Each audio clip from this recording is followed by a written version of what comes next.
추수감사주의를 드리면서 하나님이 주신 풍성한 은혜, 수확이 더욱더 넘쳐나시고 또 이것을 통해서 우리 속한 가족, 공동체, 이웃들에게 또한 풍성하게 흘러넘치시기를 간절히 소망합니다. 참 시간이 빠릅니다. 벌써 이제 올해도 한 달여 남짓 남았는데 하나님이 주신 그 은혜 우리가 항상 감사하면서 감사를 또한 나누기를 소망합니다. 우리가 잘 아시는 우리 송영원 목사님의 9가지 감사 기도의 제목에 대한 부분을 우리가 함께 나누고자 합니다. 우리 동영상으로 잠깐 시청하겠습니다.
손영원 목사님, 사랑의 원자탄이라고 하죠.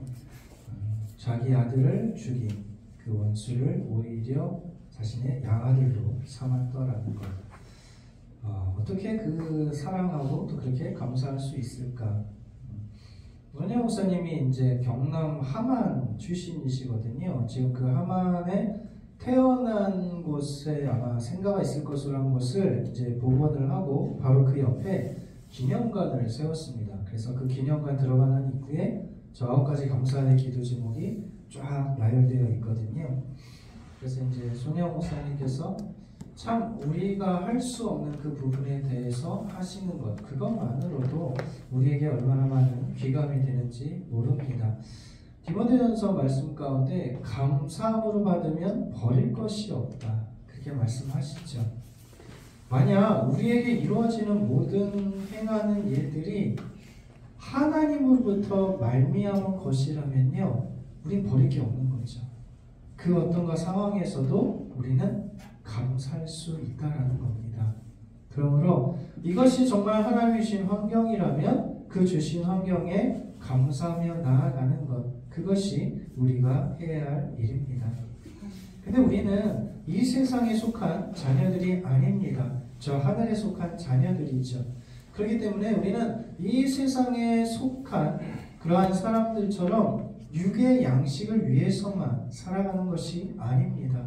우리는 하나님께 속한 자로서 하나님이 공급해 주시는 그 양식으로 우리가 배부르고 풍족해야 된다는 것입니다.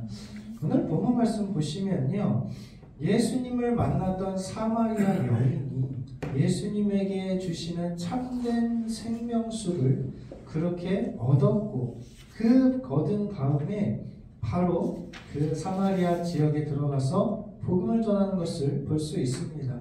또한 그 사이에 제자들에게 하나님이 주시는 참된 양식, 그것이 무엇인지를 가르치시면서 그 양식에 적극적으로 참여하기를 원하시고 있습니다.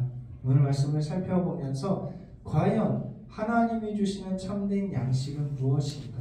과연 그 양식을 받았다면 우리는 어떻게 살아야 할 것인가? 그것을 우리가 말씀을 통해서 함께 살펴보도록 하겠습니다.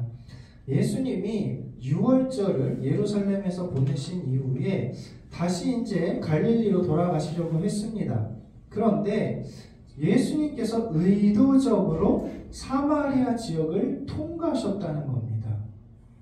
일반적으로 유대인들은 사마리아 지역을 통과하지 않습니다. 그 외곽을 따라서 갈릴리 지역으로 나아갑니다. 그런데 예수님은 의도적으로 사마리아를 통과했고 야곱의 우물물이 있는 그 근처에서 한 여인을 만나 주셨습니다.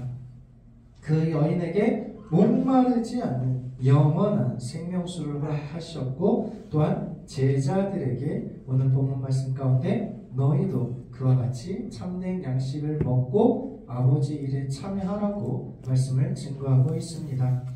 먼저 우리가 과연 주님이 말씀하시는 참된 양식은 무엇인지를 살펴보고, 참된 양식으로 배불렀던 사마리아 여인이 어떻게 변화되었는지를 살펴보도록 하겠습니다. 27절 말씀 보시면 이렇게 이야기합니다. 제자들이 돌아와서 예수께서 여자와 말씀하시는 것을 이상히 여겼으나 무엇을 구하시나이까? 어찌하여 그와 말씀하시나이까? 묻는 자가 없더라. 유대인 전통은요, 사마리아 사람과 상종하지 않습니다. 게다가 지금 낮 정오가 되는 상황 가운데 여인과 이야기를 한다는 건요, 굉장히 이상한 겁니다. 그것은 유대인의 전통을 어긋나는 것이었습니다. 그러나 그럼에도 불구하고 왜 그녀와 이야기합니까? 무엇을 구하신 겁니까? 라고 묻는 자가 없었습니다. 왜냐하면 결국 선생으로서의 예수님 또한 제자들이 그렇게 비난하고 책망하는 것을 좋아하지 않기 때문입니다. 그러니까 제자들은 이상하지만 그러나 그것에 대해 물을 수도 없었고 유대인 전통을 지키기 위해서 그냥 침묵했다라는 겁니다.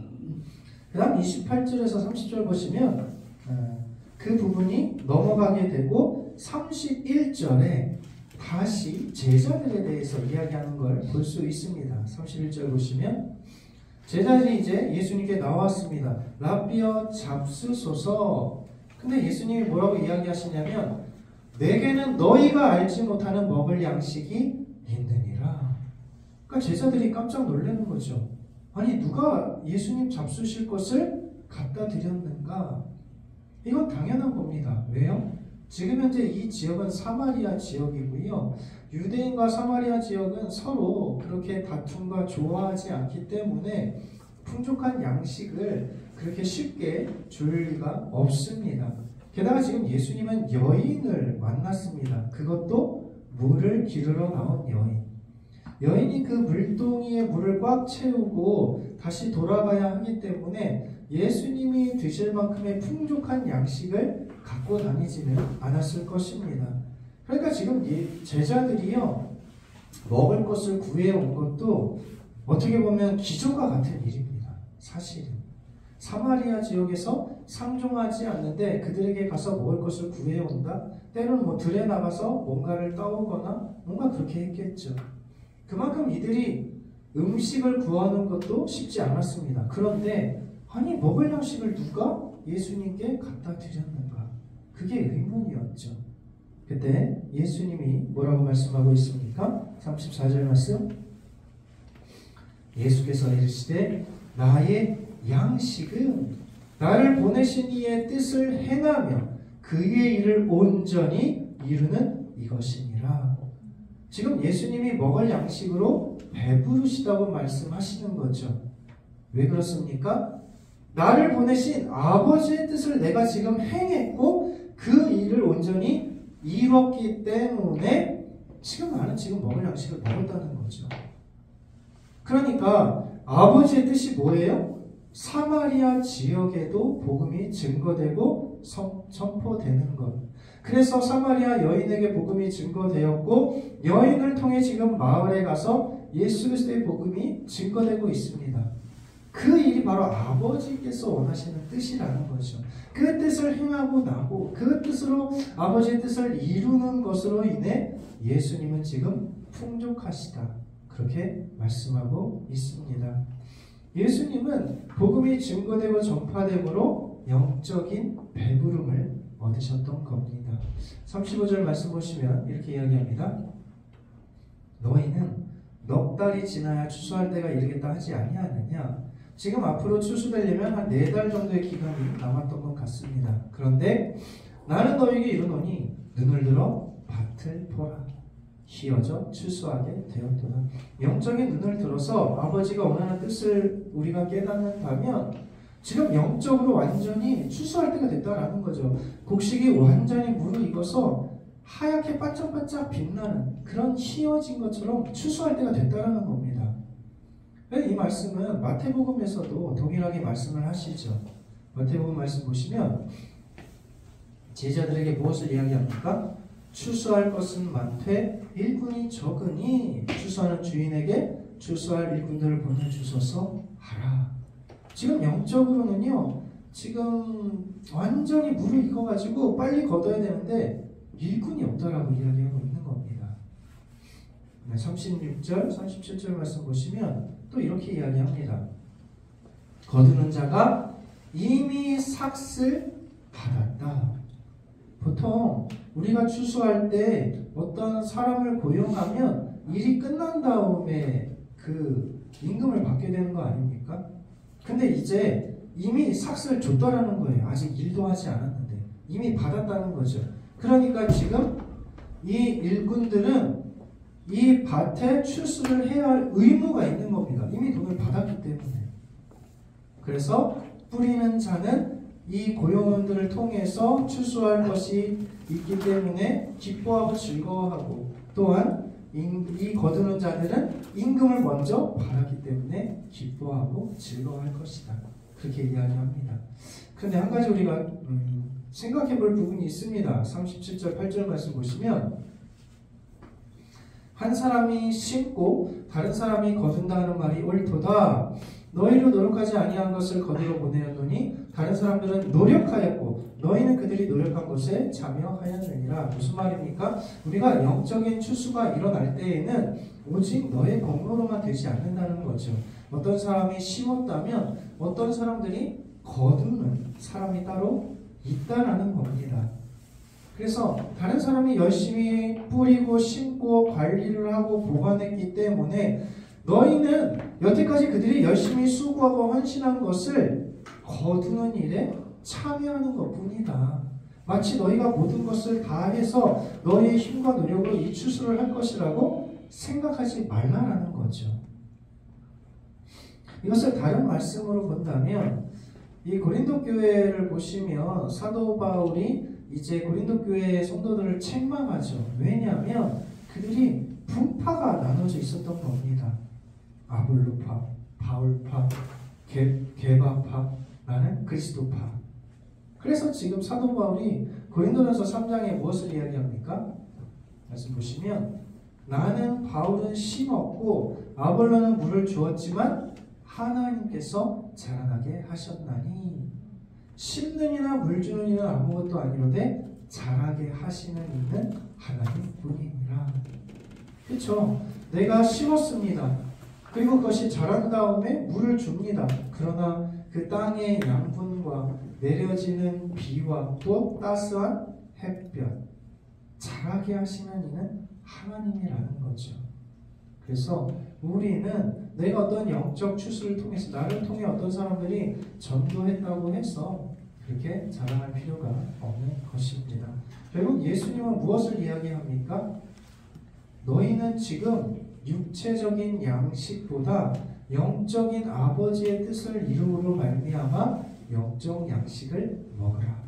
그리고 지금의 그 시기는 너희에게 이르렀고 또 이미 삭슬 너희가 받았기 때문에 나가서 추수하라 라는 겁니다. 이 말씀을 통해 하나님 우리에게 원하시는 부분이 무엇입니까? 첫 번째로 우리가 복음을 전하고 거두는 모든 것들이 우리의 노력으로만 된 것이 아니라는 것을 가르쳐주고 있습니다.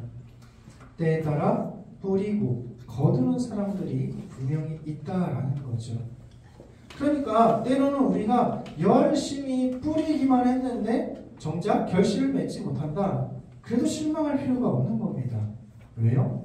하나님께서 우리에게 뿌리라 말씀하셔서 우리는 뿌렸기 때문입니다. 또한 다른 누군가를 통해서 하나님은 때가 되었을 때 거두시기 때문입니다. 그래서 우리가 내가 좀 한 사람을 좀 우리 교회 가운데 전도했으면 좋겠다. 그런 우리 강렬한 열망이 있음에도 불구하고 그렇지 못한다 하더라도 실망하지 말라라는 거죠. 왜요? 결국 우리가 뿌린 그 복음의 씨앗은 하나님의 때가 되었을 때 열매를 맺을 수 있기 때문입니다. 그러므로 여러분 영적 추수일에 적극적으로 참여하시고 뿌리십시오. 결국 하나님의 때가 되었을 때 자라게 되고 또 하나님이 다른 누군가를 통해서 또한 열매를 맺게 해주실 줄 믿습니다. 두 번째는요, 우리가 이미 삭슬 받은 사람들이라는 것을 기억해야 된다는 거죠. 이미 삭슬 왜 주는 이유가 무엇입니까? 추수할 게 너무나 많은 거예요. 이미. 그렇기 때문에 내가 임금 이 줄 시간을 아껴서 먼저 줘서 그 사람의 사기를 높이고 더 많이 거두게 한다라는 겁니다. 그러니까 지금 너무나 급박하고 빨리 거두어야 한다라는 것. 그것을 말씀하고 있습니다. 그러면 이 추수할 때가 급박하고 빠르다. 이 추수할 때가 지나면 다 썩어 없어지기 때문에 우리는 지금 거둬야 된다라는 거죠. 그 시기가 언제냐면 예수님 당시로 따지면 예수 그리스도의 십자가의 죽음이 이제 곧 있으면 이루어지기 때문에 주님이 빨리 그 영적 추수일에 참여하라 이야기하고 있습니다. 그러나 오늘 우리들에게는 종말론적 관점에서 주님이 다시 오실 날이 머지 않았기 때문에 너희는 주님이 오실 그날이 이르기 전에 이 어서 삭슬 받은 자로서 영적 추수를 거두라고 우리들에게 말씀하고 있습니다. 세 번째는요, 육의 양식보다 영적인 참된 양식을 사모하라고 우리들에게 말씀하고 있습니다. 우리는 육체적인 양식을 물론 소홀히 해서는 안 됩니다. 육체 또한 하나님이 우리에게 주신 것이기 때문에 우리는 육체를 위해서 열심히 잘 먹고 운동도 하고 다이어트도 하고 이건 다 중요한 겁니다. 그러나 우리가 이 세상에 속한 자들처럼 육의 양식에만 머문다면 우리는 하늘에 속한 자처럼 행동해야 하는데 여전히 우리가 육체적인 것에만 관심을 갖는다면 우리는 하나님의 자녀가 아닌 것입니다. 그러므로 우리는 육의 양식보다 더 중요한 영적인 양식을 위해서 우리는 살아야 된다는 겁니다. 사랑하는 성도 여러분, 과연 우리는 영의 양식, 아버지의 뜻을 이루고 아버지께서 원하시는 뜻대로 이루기 위해서 살아가는 것을 그렇게 힘쓰시며 살아가고 계십니까? 아니면 영적인 양식이 아닌 육의 양식을 여전히 우리는 탐하면서 살고 계십니까? 다시 한번 우리 자신을 돌아보기를 소망합니다. 네 번째로 참된 양식이라는 것은요, 결국 아버지의 뜻을 행하며 이루는 것인데 결국 그것을 어떻게 이룰 수 있냐면 하나님의 말씀에 순종할 때 채울 수 있다는 겁니다. 우리가 어떻게 아버지 뜻을 알 수 있습니까? 이것이 아버지의 뜻인지 어떻게 우리가 알 수 있습니까? 그거는 하나님께서 우리에게 알려주신 계시의 말씀인 성경을 통해서만 알 수 있는 거죠. 내가 아버지의 뜻을 이루고 있는가? 성경을 통해 우리에게 말씀해 주신, 가르쳐 주신 것을 통해서 이것이 아버지의 뜻이구나, 우리가 그렇게 살아야 되는가를 알 수 있는 거죠. 사단이 예수님께서 광야에서 40일간 그렇게 죽이시고 그렇게 시험 드시고 나서 그때에 찾아와서 첫 번째 시험이 무엇이었습니까? 돌을 떡으로 만들라. 너의 굶주림, 너의 육적인 그 갈급함을 채우라는 거죠. 그때 예수님이 뭐라고 말씀하십니까? 마태복음 4장에 기록되었을 때 사람이 떡으로만 살 것이 아니요 하나님의 입으로부터 나오는 모든 말씀으로 살 것이라. 그럼 이거는 먹지 않아도 된다는 말씀입니까? 하나님의 입에서 나오는 그 말씀만 먹으면 우리의 굶주림이 채워집니까? 아니라는 거죠. 이 말씀은요, 본래 예수님께서 인용하셨던 그 말씀을 이해해야 합니다. 신명기 8장 3절 말씀 보시면 이렇게 이야기하죠. 너를 낮추시고 줄이게 하시고 알지 못하며 내 조상들도 알지 못하던 만나를 먹이시는 이유는 사람이 떡으로만 사는 것이 아니요 여호와 입에서 나오는 모든 말씀으로 사는 줄을 내가 알게 하려 하심이라. 만나를 이스라엘 백성들이 언제 먹을 수 있었습니까? 이슬이 맺히고 해가 완전히 뜨기 전에, 그때 그들은 만나를 거둘 수 있었습니다. 모든 사람들이요 그 시간에 일어나서 준비를 해야 되는 거죠. 그리고 안식일 전날에는 2배를 거둬야 됩니다. 왜요? 안식일에 하나님이 내리지 않으셨기 때문에. 또한 그것을 보관할 수 없었습니다. 왜요? 그날 하루가 지나면 썩어서 벌레가 생기고 냄새나서 먹지 못하기 때문입니다. 결국 이스라엘 백성들이요 육의 양식 만나를 먹을 수 있는 것은 뭐예요? 하나님의 정하신 때에 우리가 순종하며, 그래서 매일매일 내가 먹을 양식을 거두고 안식일엔 2배를 거두고 또한 저녁에 그것을 보관하지 않는 것, 주님이 말씀하신 대로 순종하실 때 우리가 육의 양식을 먹을 수 있다는 겁니다. 그러니까 오늘 우리들이 육의 양식을 먹을 수 있는 것도 주의 말씀에 순종하며 나아갈 때 그 육의 양식 또한 우리가 먹을 수 있다라는 것, 그것을 기억하시기 바랍니다. 이스라엘을 보십시오. 하나님이 언약을 맺으시며 뭐라고 이야기하십니까? 이 약속의 땅 가나안 땅은 비를 흡수하는 땅이다. 너희가 나의 말에 나의 율례에 지키고 순종하면 하늘을 열어서 비를 내릴 것이다. 너희가 풍성한 수확을 맺을 거야. 그러나 너희가 나를 버리고 우상을 섬기면 하나님이 하늘을 닫아서 비를 내리지 않겠다. 하나님만 온전히 섬기고 하나님 말씀에 순종하면 하나님이 비를 내리셔서 풍족한 육의 양식을 너희가 먹을 수 있지만, 그러나 너희가 나를 버리고 다른 우상을 섬긴다면 하나님은 닫으시고 너희에게 기근을 허락할 것이다. 그러므로 오늘 우리는요 하나님이 주시는 영의 양식, 하나님의 말씀에 순종하며 아버지의 뜻을 이루는 것을 통해서 우리의 육적인 양식 또한 공급된다라는 것을 믿으시기 바랍니다. 사랑하는 성도 여러분, 우리는 이 세상에 속한 자가 아닙니다. 이미 하나님이 우리에게 구원의 은혜를 주셨고 그에 감당하는 삭을 주셨습니다. 주님의 때는요 점점 가까이 오고요 이제 추수의 밭은 키워졌습니다. 이제 눈을 들어서 우리의 육적인 양식이 아닌 영적인 양식에 우리가 일꾼으로서 그 추수일에 참여하실 수 있는 저와 우리 모두 되길 주의 이름으로 축복합니다. 그 다음에 우리 사마리아 여인이 어떻게 변했는지를 한번 살펴보겠습니다. 사마리아 여인은요 예수님을 통해서 그 영적인 목마름이 채워지니까 곧바로 이제 사마리아 사람들에게 복음을 전하는 것을 볼 수 있습니다.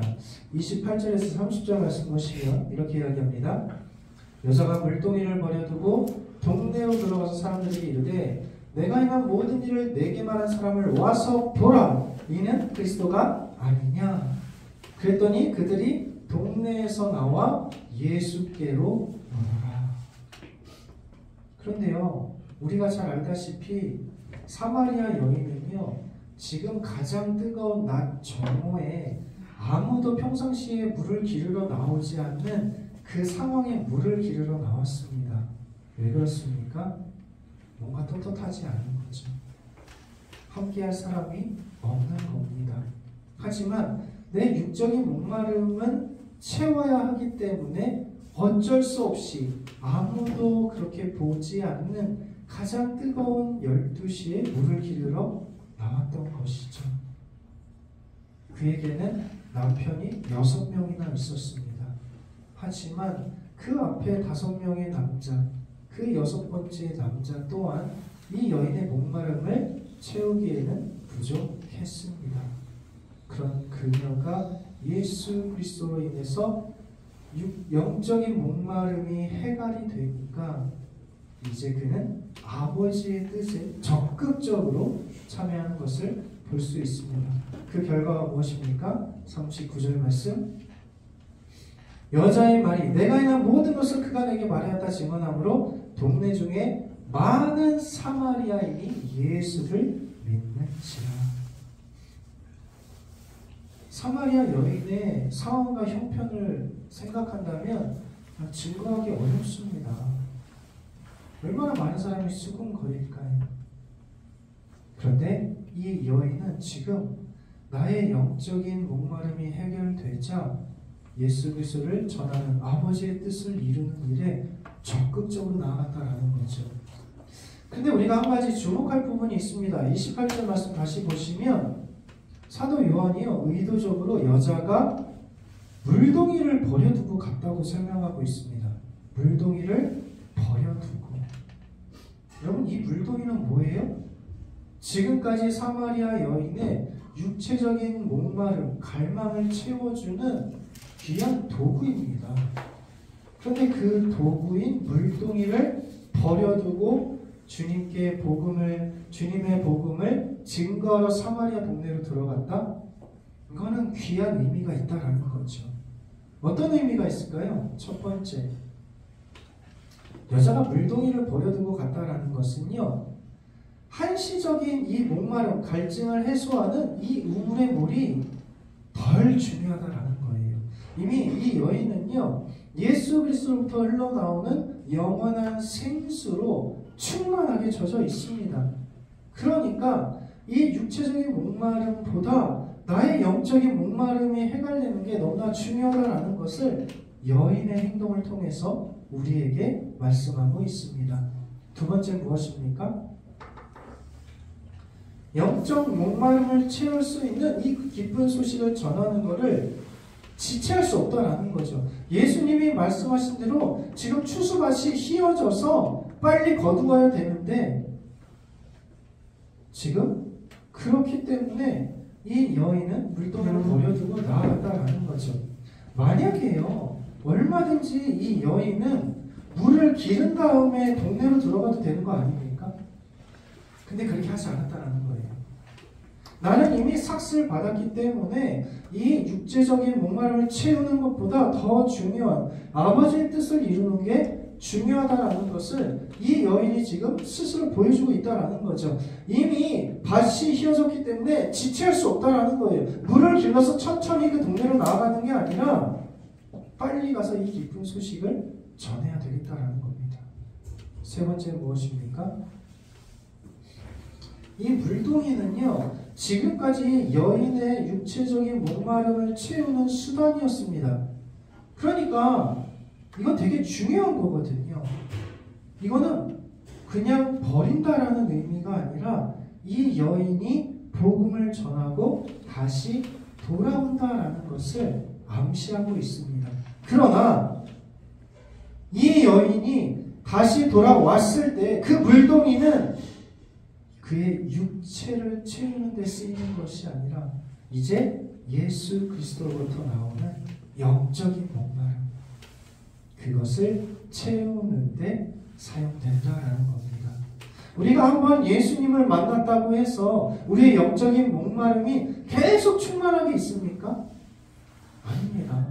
우리는요, 우리의 영적인 이 목마름 갈급함을요, 항상 예수 그리스도로 채워야 됩니다. 예수님이 주시는 은혜, 예수님이 주시는 사랑, 그의 풍성하고 충만한 은혜와 사랑으로 우리가 채워져야 우리는 살아갈 수 있습니다. 사랑하는 성도 여러분, 이 하나님 아버지의 관점에서 바라본다면 세상은요, 이미 추수할 때가 지나가고 있는 시급한 때입니다. 이미 삭슬 받은 우리들은 우리의 육체를 채워주는 이 물동이를 잠시 내려놓고 이 아버지의 뜻에 영적인 목마름을 채우는 일에 우리가 적극적으로 나서야 될 줄 믿습니다. 지금까지 이 여인, 예수님을 만나기 여인은요, 이 물동의 물을 채워서 자기의 가족만을 먹였습니다. 그러나 예수 그리스도로 받았던 이 생명수로 이제 이 여인은 사마리아 지역에 목마름을 채우는 전도자의 역할을 감당한 것입니다. 오늘 우리가 추수감사주일로 하나님께 드리면서 우리들도 육적인 목마름만 채우는 것이 아닌 이제 믿음의 눈을 들어서 아버지의 뜻을 이루는데 영적인 추수의 밭을 추수하는데 귀하게 쓰임받기를 간절히 소망합니다. 말씀을 정리하겠습니다. 이 사마리아 여인은 예수 그리스도로 말미암아 그 목마름을 채우게 되었고 이제 아버지의 뜻을 이루는데 적극적으로 나갔습니다. 그런데요, 이 여인이 복음을 전하러 나갔다라고 말씀한 다음에 사도 요한은 의도적으로 그 다음에 제자들과 예수님의 대화를 통해서 무엇을 이야기하십니까? 참된 양식이 무엇인지를 말씀해 주셨습니다. 그 참된 양식을 받은 여인을 통해서 사마리아 지역의 복음이 많이 퍼졌다라는 것을 그 이후에 소개하고 있다는 거예요. 사마리아 여인이 참된 양식으로 배불렀고 제자들이 왔을 때 참된 양식이 무엇인지를 가르쳐 주셨고 너희가 참된 양식을 받았다면 이제 어떻게 살아야 되는가를 사마리아 여인을 통해서 제자들에게 가르쳐 주고 있는 겁니다. 우리는 무엇을 해야 됩니까? 육체적인 내 갈망, 내 목마름, 내 욕구를 채우기보다 예수 그리스도로 충만해서 아버지의 뜻을 이루는 것을 우리가 최우선할 수 있는 우리 모두가 되기를 간절히 소망합니다. 그렇습니다. 지금까지 지내온 것 다 하나님의 은혜죠. 하나님이 우리에게 이렇게 풍성함을 허락하셨습니다. 그러나 우리의 육체적인 양식을 채우는 것을 넘어서 과연 우리는 아버지의 뜻에 온전히 참여하고 있는가? 이렇게 영적으로 추수밭이 완전히 씌어져서 거둬야 되는데 여전히 거두지 못하고 내가 먹을 물동이에 물만 채우고 집으로 돌아가고 있지는 않는지 우리 자신을 돌아보기를 소망합니다. 오늘 추수감사주일을 맞이해서 우리가 아버지의 뜻을 이루며 영적인 목마름을 채우시고 이제 또 영적인 추수밭에 이미 삭슬 받은 자로서 우리가 아버지의 뜻에 참여하기를 소망합니다. 그러할 때에 우리의 육체적인 목마름과 양식 또한 주님께서 채워주실 줄 믿습니다. 이러한 양식을 가지고 또 이렇게 하나님 주신 풍성한 은혜를 가지고 다시 한번 주께 온전히 나아가실 수 있는 저와 우리 모두 되기를 주의 이름으로 축복합니다. 아멘. 이 말씀 생각하면서 우리 함께 찬양하겠습니다. 우리는 참 연약하고 목마릅니다. 그러나 그 우물가의 여인처럼 헛된 것을 구하는 것이 아니라 이제 예수 그리스도로 충만한 생수를 먹고 그리고 이제 아버지의 뜻을 이루는데 나아가실 수 있는 저와 우리 모두에게 주의 이름으로 축복합니다.